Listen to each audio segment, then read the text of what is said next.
काही सांगू इच्छिते। हल्ली जबाबदार नागरिकाची सद्यस्थिती ही संकल्पना अधिकाधिक प्रसिद्ध होत चालली आहे। एक जबाबदार नागरिक म्हणजे तो नागरिक जो केवळ स्वतःचा विचार न करता इतरांचा, समाजाचा व देशाचाही विचार करत असतो। या जबाबदार नागरिकत्वाची संकल्पना पुढीलप्रमाणे आहे: जागरूकता व सहभाग। एक जबाबदार नागरिक नेहमीच देशाचे हित इच्छित असतो। त्याला नेहमीच सगळ्यांचे चांगले हवे असते। हल्ली सोशल मीडिया व इंटरनेटमध्ये प्रसिद्धी मिळाल्यामुळे लोकांना बऱ्याच गोष्टींचे ज्ञान मिळाले आहे। त्यामध्ये त्यांना त्यांच्या हक्कांचीही जाण झाली आहे। ही खरंच एक चांगली गोष्ट आहे। मतदानात सहभाग। हल्ली तरुण पिढी ही मतदानात उत्तमपणे सहभाग घेत आहे।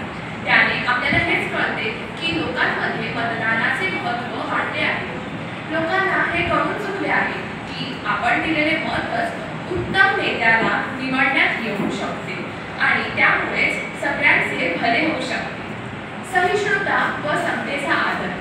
विविधतांनी नटलेल्या या देशामध्ये आपल्याला इतर धर्मातील, जातीतील, भाषातील लोक दिसतील, पण त्यांच्यामध्ये कोणताही भेदभाव न करता सगळ्यांना एकत्र घेऊन पुढे चालणे हे एका जबाबदार नागरिकाचे कर्तव्य आहे व ते तो पाळतही आहे।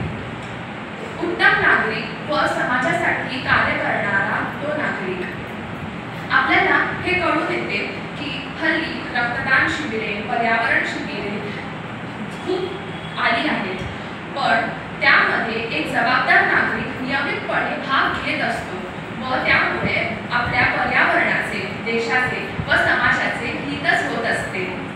कायद्याचे पालन।